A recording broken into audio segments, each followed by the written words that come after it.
Okay, good. Hello.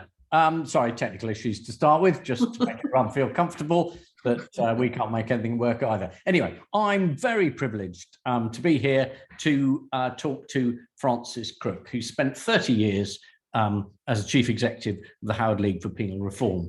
And my first question, Frances, to you is: so is it all done now? The reform, is it over? Is there nothing left to do? I can go home and do something else with my life. No, unfortunately, it's not. Things have changed. Obviously, things have changed. When I first started some 30 years ago, it was not uncommon for prisoners to be beaten up in the segregation blocks by prison officers who'd come back from lunch drunk, or who were members of far-right organisations, or who just didn't like you. That doesn't happen anymore, but there are other ways that the prison system is functioning very badly. Particularly, I think what we have now is an excess of procedural justice, which means that punishments are now meted out formally as opposed to informally. Right. We also have double the number of people in prison. So I've left a job to my successor, shall we say. There's a lot more to be done. What would you say are the main things that still remain? The main failings in the prison system? I had no idea it had doubled in size in that time, which is extraordinary. Well, if you think under Margaret Thatcher, who was not known as a great softie, there were at one time 40,000 men, women and children in prison, and now we've got just under 80,000. So yes, it has doubled. So there's a lot that remains to be, and the most important thing is to get fewer people in prison. We've got far too many people in prison who don't need to be there, and far too many people who spend too long in prison. Our sentences are incredibly long. So we get 18, 19, 20-year-olds who may be sentenced to 30 or 40 years in prison, whereas previously they would have got 10 to 12. So we are very, very punitive. And we use prison for people who are mentally ill, who are annoying, who are on the fringes of society, who are homeless, rather than for what it should be, for people who committed really serious and violent offences. You say that the sentencing is too long. The common perception is that most people don't serve any of those sentences anyway. They're let out after about 5 minutes. Is that not true? No, it's not true. We have more life sentence prisoners in England and Wales than every other country in the Council of Europe combined. And that's, I put a slight caveat to that, because Turkey now is using life sentences more than they were before, but they're only at about 2,000, whereas we're at about 12 or 13,000. And those are people who are going to serve very long periods in prison, and because of their own life license, are subject to recall for the rest of their lives. And people are recalled to prison, often for administrative reasons. If you don't turn up to appointment when you're meant to, or you go and get drunk in a pub, and after 15 years in prison, you might want to go and get drunk. You get recalled to prison, and you can serve another 2 years until you go back to the parole board, and you have to prove all over again that you're safe for release. So we have a lot of people who serve extremely long prison sentences, very punitive. Okay, so there's too many people in there and they're there for too long. What about what it's like when they're there? Again, I mean, after all your efforts, they're presumably much like holiday camps. I was reading in one of the tabloids. Absolutely, and I recommend that people, if they want to go on holiday, book to go to Pentonville or Strangeways or Full Sutton. I mean, it's somewhere that you really like to go, because really what you want from a holiday is to spend your time in a cell the size of a small bathroom with somebody that you don't know, with a virtually sealed window and a toilet that you have to defecate in front of your cellmate. And because of course the last 15 months or so, people have been locked up all day and all night, every day, every night, for the whole of that period, maybe getting out for about 30 minutes if they're lucky. So in a cell that's unventilated, it's pretty smelly. You may get a shower, if you're lucky, every couple of days. You may get a change of clothes every few days. You won't probably get much outside exercise anymore. And the food is pretty grim. You'll get what's called a breakfast pack, which is a small packet of cereals and a small packet of milk, and some white sliced bread, and a pretty grim meal. Not enough food, so if you can get any extra money, if your family can send you in any extra money, and of course that's probably out of their benefits, they're sending you money, you buy sweets and chocolates and things. So it's an extremely unhealthy lifestyle, particularly obviously over the last few months, but it was not great before then, and it hasn't improved. The rest of us are going about our business now, but prisons mostly are still locked down.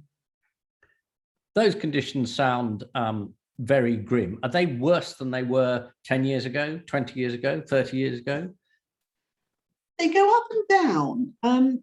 Under Labour government, there was a lot of money put into programmes and education. And so people were getting out of their cells more. There was a lot of money poured into prisons.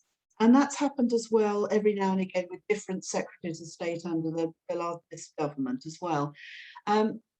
Of course, I have to mention the G word, the Chris Grayling. Oh, right, good. What I was going to say then. The Grayling word.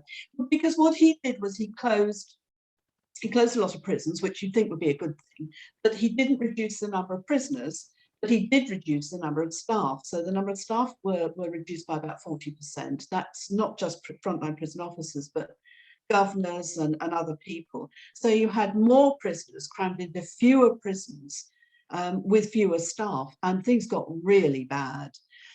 Fortunately, subsequent to him, other people tried to undo that damage, but it sort of reverberated around for a long time. So prisons go up and down in that, and it matters very much who the Secretary of State is. And this genuinely matters, because it genuinely matters. We're used to thinking whichever minister you put in a department, after a few years, they'll leave again, and another one will come in, and there may be no change. But this matters, does it?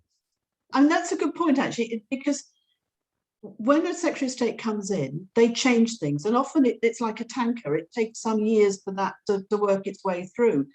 But they do have a massive impact. And so, for example, somebody will come in and say, well, we need to build more prisons. But of course, that can take 10 years. And that's what's happening at the moment. There are more and more prisons being built, but they're not actually open yet. And the idea that Michael Gove had, for example, was to close the Victorian prisons and open lovely new shiny prisons. That sounds like not a bad idea. It does, doesn't it? But the old prisons haven't closed, and the new prisons are still to open, and they're just going to add to the estate. So we're going to have more and more prisons. And what happens with a prison is that they're around, not just for now, but for your grandchildren and your great-grandchildren and your great-great-grandchildren. And we're still going to be paying for them and filling them up in 150 years. Is there any argument that we might need more prisons because people are getting worse? Yourself. Yeah. I mean, that's flippant, but actually we choose what crimes we criminalise. We designate as a crime. We choose what responses to those crimes are.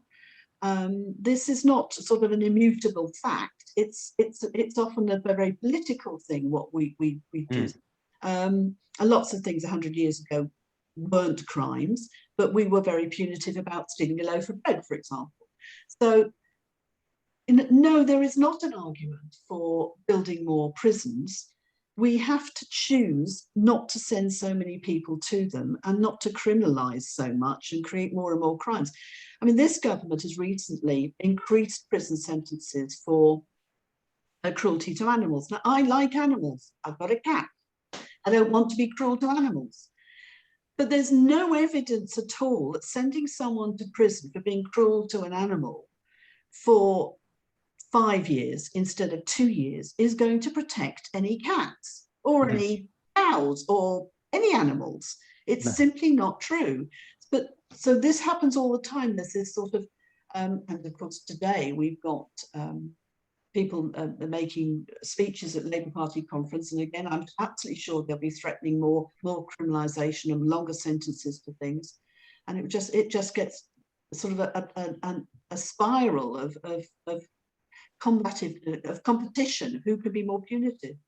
And do you think, since I'm vaguely representative of the media here, do you think we help not at all? Well, obviously, Private Eye is exempt from this, because Private Eye is just wonderful on many things, and actually interestingly covers, because I obviously subscribe, it covers prison issues really seriously, and what goes on in there in a way that often the daily newspapers don't. Sometimes television and radio do, but very few of the print media cover prison and penal issues sensibly. Certainly the tabloids don't help. Language is very puerile a lot of the time. And they talk about lags and guards and jail and things, and that's not helpful. Well, it's sort of based on watching television and porridge mostly, isn't it? Yes, except if it was like porridge, it would be okay, because porridge is quite nice compared to what prisons are like. It's all very civilized, quite friendly, it's quite clean. People get out of their cells and have chats. Yeah, that's not really what prisons like. I mean, there was a recent drama about life in prison, which was extremely grim, with Sean Bean. Was that any nearer? I hate to admit, I didn't watch it. Right. I can't spend my evenings watching dramas about prisons. I really can't. That was a stupid question. No, it's a very sensible question. I mean, I watch the news. Yeah. I just can't do the drama stuff. I can't bear it. I get too angry about it.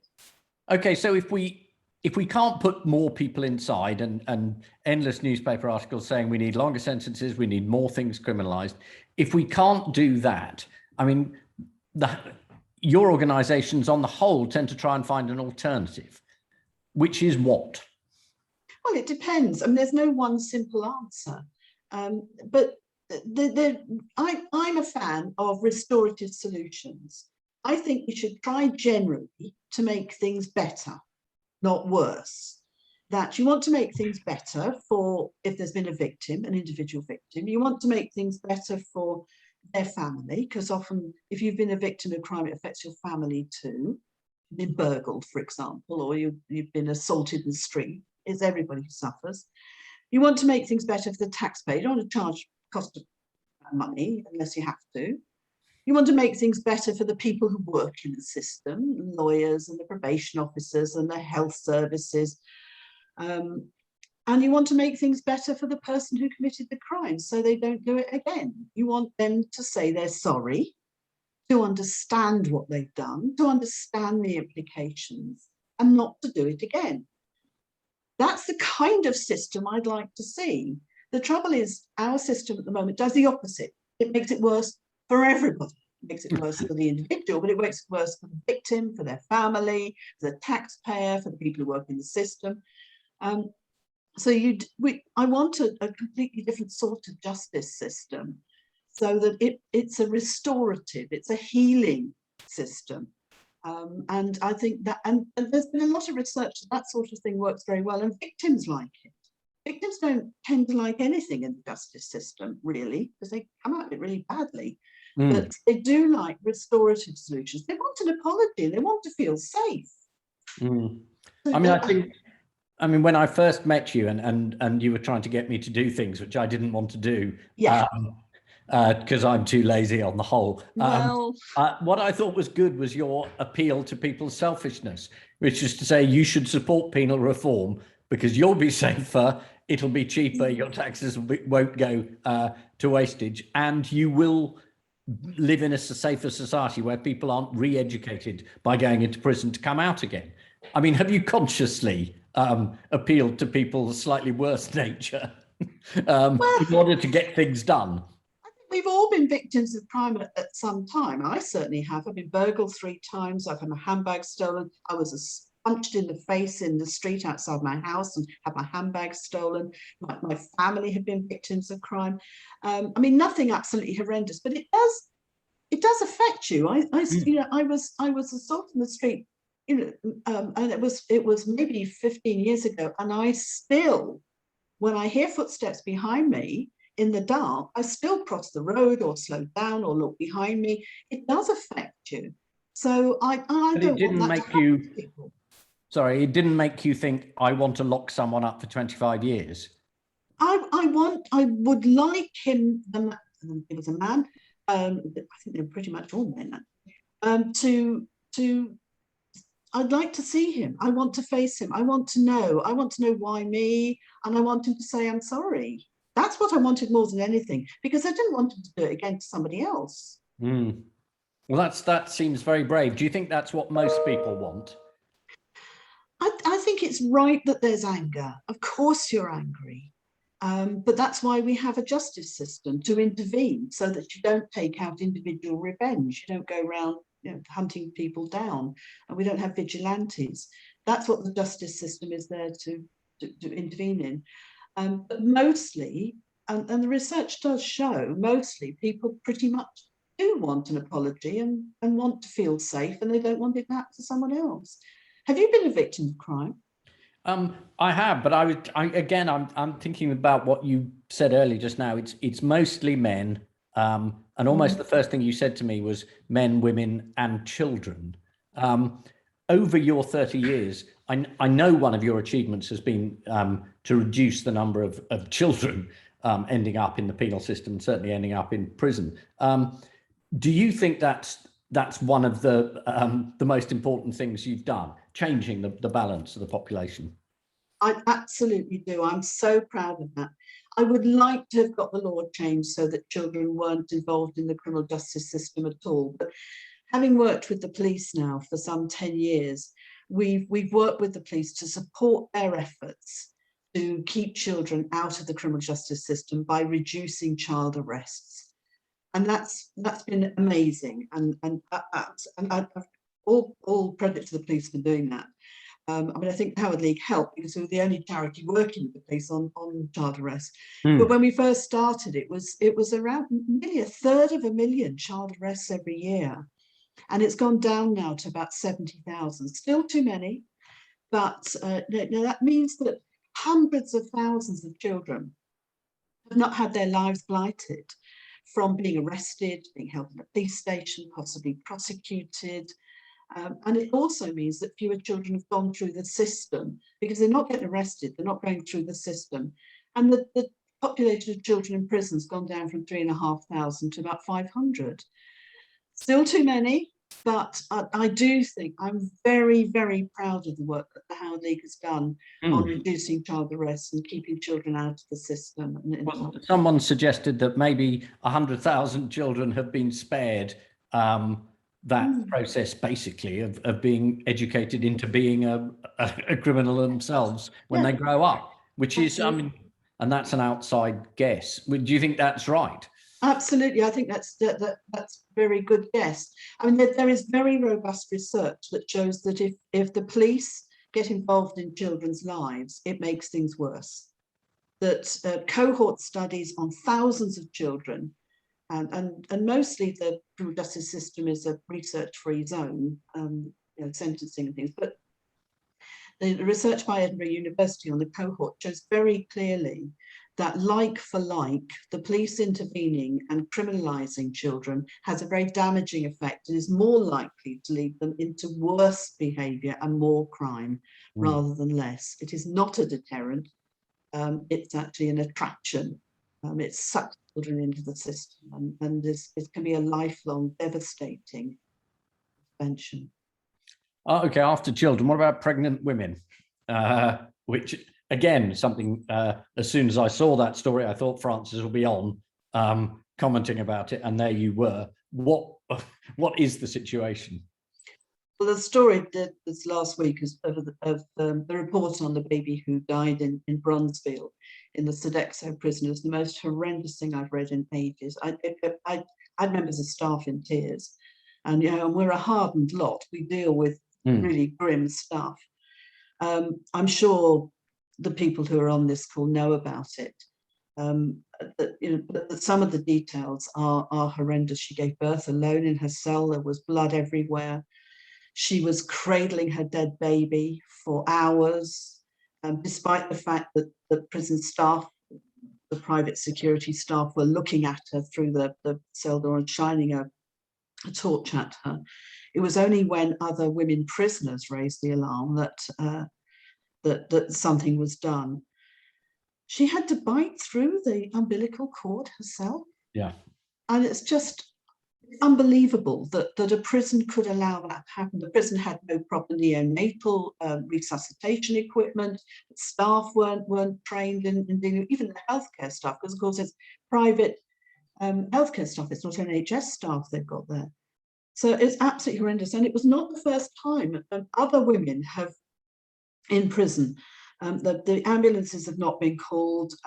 There's been women who had there's a woman who had a stillbirth in the ambulance, but some others have given birth in the ambulance because the ambulance isn't called in time. So my argument is pregnant women should not be in prison. And I think the Prison and Probation Ombudsman said that any pregnancy in prison is high risk. So basically, it's not right to send a pregnant woman to prison, not right at all. I mean, would you include all of them in that? Yes. I mean, if they're in for murder? Well, there aren't any. I mean, well, I'm asking. Look, don't forget, when women were, when we had executions, if you were pregnant, you did not get hanged. And your sentence was commuted, and people were making the same spurious argument then. Oh, women will get pregnant so they don't get hanged. They'll kill people so they don't get hanged. No, that didn't happen. And we have hardly any women. We have, I don't know, it's about 100 women in prison who've committed really, murderous, really serious violent offences. Very few. There are many more men, of course, but very few. And no, there are other things you could do. There are other things we can manage people in the community. We can supervise and manage them in the community. Have to. If there are the odd one or two women who are pregnant, who have committed really serious offences, and of course, the likelihood, if a woman does commit a very violent offence and she's pregnant, it's likely that it's going to be her partner that she's killed, and it's likely to be because she's suffered years and years of abuse. So actually, she's not dangerous to anyone. She could be managed in the community. Okay, that's children, pregnant women. What about men? Oh, men, really difficult. They're the difficult ones. Well, there are 3,000 or so women in prison in England and Wales, and 76,000 men. Right. So crime and violent crime and sex crimes are, it's not all men, obviously, but it is some men who are really dangerous and who commit the majority of crimes. And the majority of men in prison, though, and the majority of men who come through the criminal justice system are not dangerous. It is not the majority. But there are some men who are dangerous and who have committed serious and violent crimes. And we do need some. I'm not a prison abolitionist in the traditional sense. I wouldn't let us open the doors and let everybody out. I met a lot of men in prison who are very dangerous, have committed horrible, horrible crime, and probably would be for some time dangerous for some time.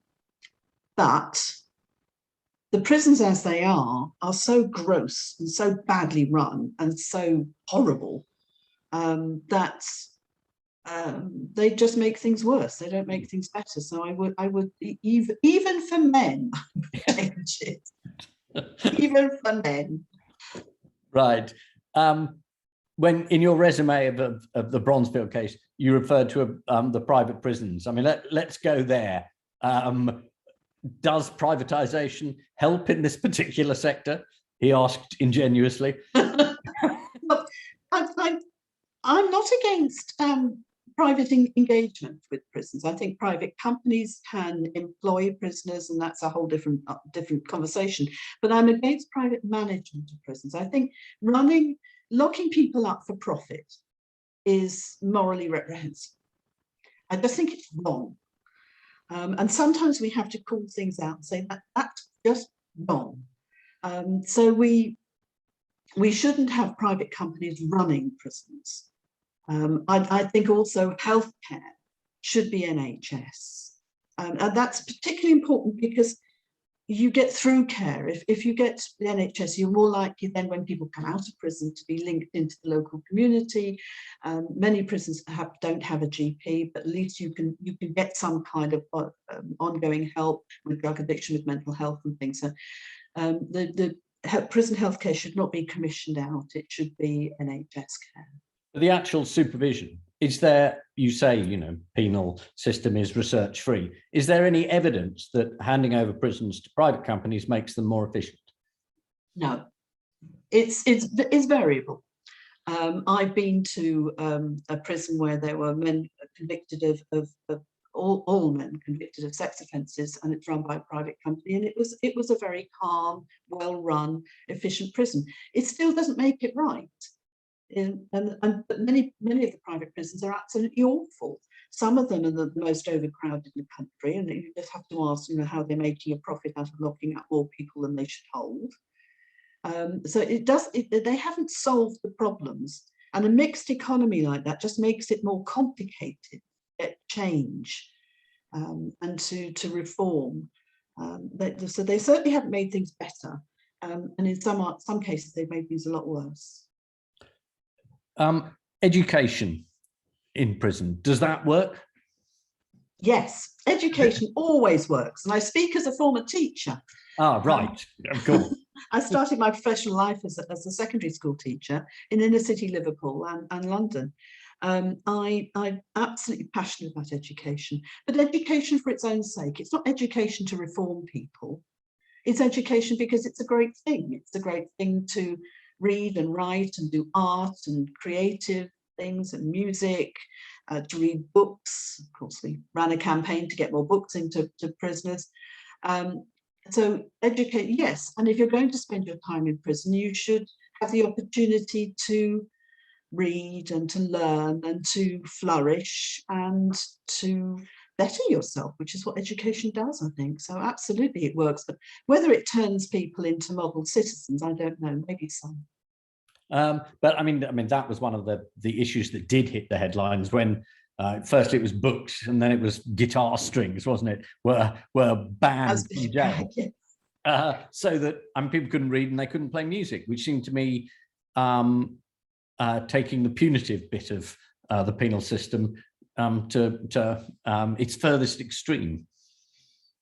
Yes, I think what was interesting about that was that, I mean, prisoners do use libraries, they do have books, they do read, but it resonated with the public in the way that nothing else that we've ever campaigned on has. Yeah, I think that's because it hit the middle classes. You know, I'm at home in front of my bookshelf, and the middle classes suddenly understood that what it would mean to be in prison was, I can describe what a prison cell's like and the food and the violence and the misery and things, but not having a book, suddenly it hit home with the middle classes in a way that nothing I've said for the last 20 years did.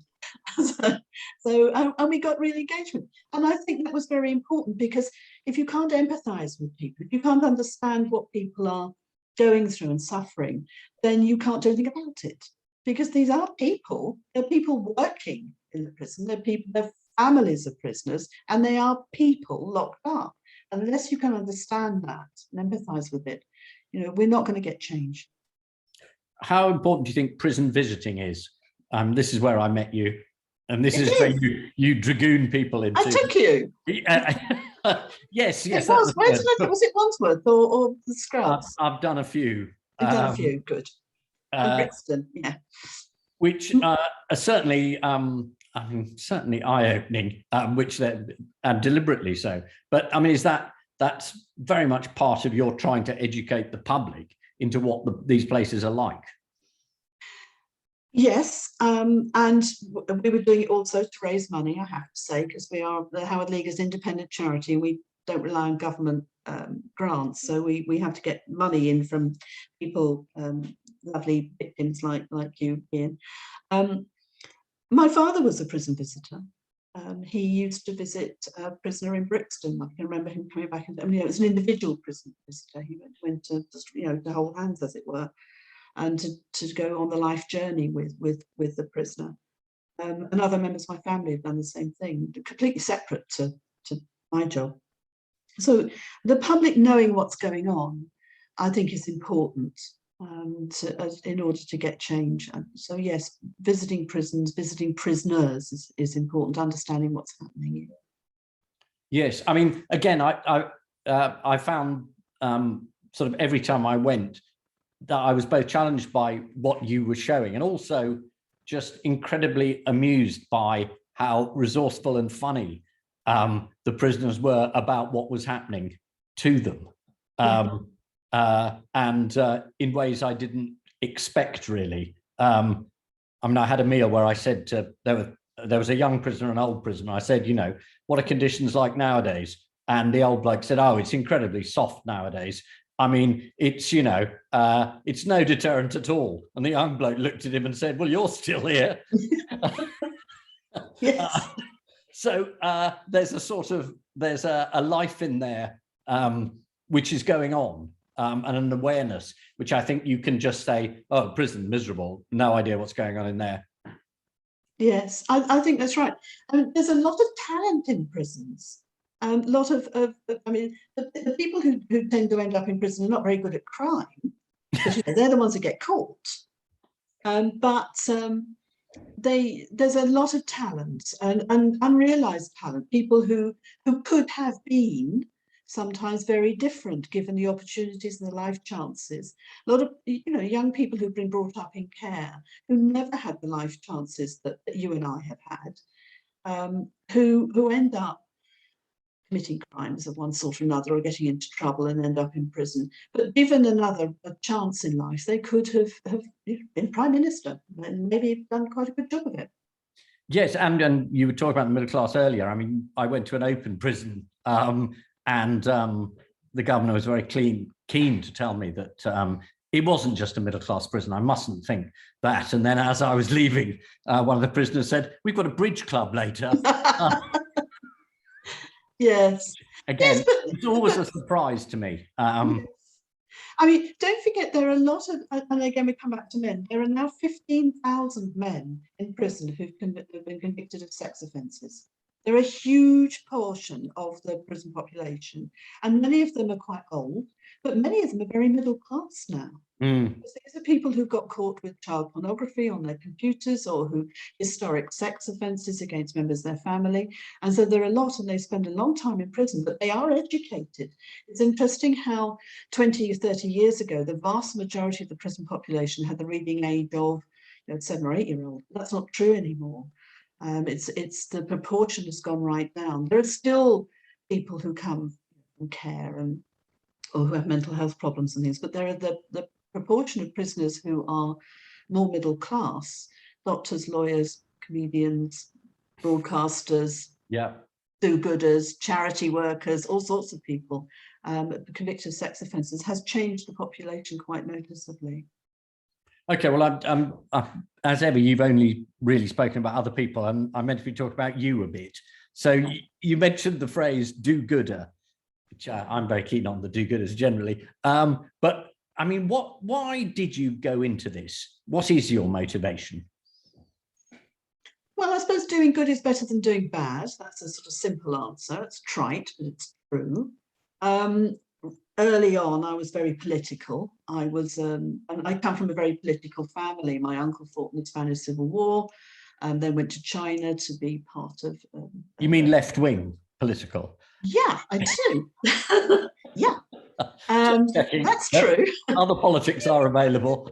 On the right, I work with a lot of politicians whose views, whose political sort of ideology I don't agree with, but I recognise have tried to do good things and have tried to change things when they were justice secretaries, and I'd say Liz Truss, Michael Gove, and they really tried to make, to do a good job and to make things better for people.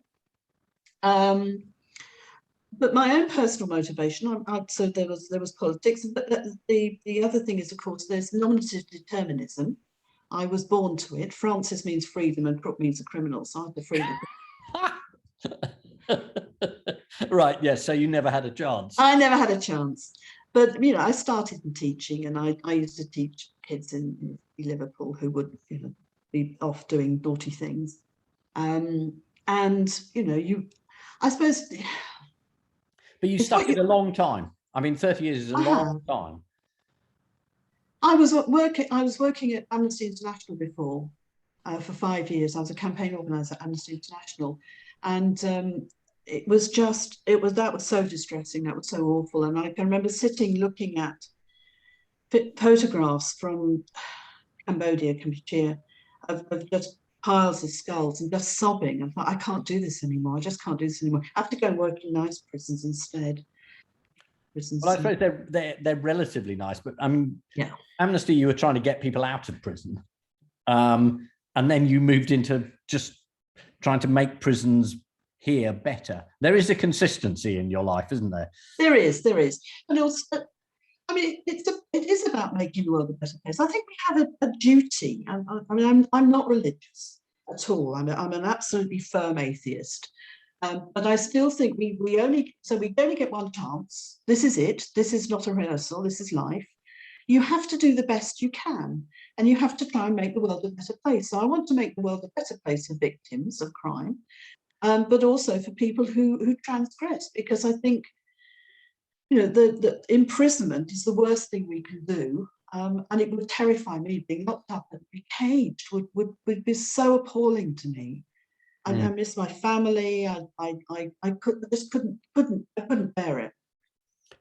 So to try and make things better for everybody is you know, it's what I do. Again, that isn't necessarily a product of not believing in a theological system. If lots of people think, well, it's not a rehearsal, I better have as good a time here as I can and screw everyone else. You seem to have done the exact opposite.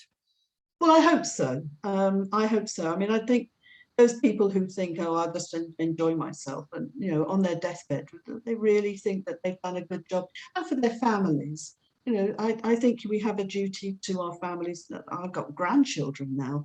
I want to make the world a place that I'm proud of and safe, and where my grandchildren can flourish, whether it's in the environment or the community or education or housing or whatever. I want to give them the best chance for the rest of their lives. Yes, well, I was looking, I thought, well, she's done 30 years doing this job. I wonder what her hobbies are. And I looked them up and it was, oh, you're on the board of Greenwich University and NHS Barnet. So you have a good time in your spare time by doing some more good work. I mean, I like gardening. I read books. I watch television. I go to the theatre. You know, the normal things. I don't have a hobby. Yeah, I don't have hobbies. I'm not, you know, whittling spoons or anything. No. So after you go, and lots of people will be very sad to see you go. I mean, what are you going to do? I mean, do you have plans? I do. Well, I got a request this morning would I write a book, which I'm going to think about, because I'm quite good at tweets, but I'm not sure I've got the patience for a book. I'll think about that. I do have a plan. I'm incredibly lucky. I've worked with some absolutely incredible people. I mean, the staff at the Howard League have just been wonderful. And the fact I've chosen them all obviously helps. But they are lovely and very committed. And I've also worked with some great people who've supported our work. And one of these great people has been in touch and said, you know, if I want to do something, you could give me a bit of money to do it. And so I have thought of something I'd like to do next, and I will be announcing something in the new year, but it's vaguely to do with how the country is run, the life of the nation and where power lies. So, but I'm putting together an idea at the moment, and that will be my next little project to keep me busy in my retirement. Excellent. Well, I think we're nearly out of time, but then I wanted to ask as a last question, handing over, what will you tell the next person to do? Well, Andrea Coomber is taking over from me, and she's wonderful. She has a track record of working really well in a similar sector in the legal world. I'm sure she's going to be absolutely fantastic, and I'm not going to get involved and tell her what to do. She will be her own person. I'm going to keep quiet on justice issues when I retire at the end of October. What a general bit of help. General, what I would say is look after my staff because they're lovely. Listen to what they say because they know what they're doing. They're really expert. And can you please do something about the number of people in prison? Right. So the overall, you would still say, even after all this time, there's too many people there. Even if the population has, not the prison population, the general population has expanded. And what is the best single thing that you think helps in prison? I mean, is it having chaplains? Is it having religious figures? Is it having more classes? Is it having work? Is it having something to do? What, if anything, helps most? What I tried to do, and we did set up, is giving people the opportunity to do real work in prisons, because I think that would help people to earn a decent wage, to do some real work. And I think that's something that could really change prisons. And I'd like to see, and maybe Andrea or somebody will take that up and change it, because that's what we all talk about, our work. And I think earning some money to keep your families, to pay tax, to save for a pension, an opportunity to do that would make a real difference in prison. But otherwise, the question you asked before is education and creativity, and those sorts of things are really important in prisons. And relationships. Prisons have to be places where people are kind to each other, and too often they're not. Too often people are unkind to me, and I'd like to see that. Well, sounds like a perfect last note. You will be much missed, and I'm sure everyone wishes you really well in your non-retirement, which is clearly not going to be retirement at all. So good luck with that. Thank you, Ian, for doing this. It's been such a pleasure and such a wonderful opportunity to talk to you again. Thank you. Bye, everybody. Bye.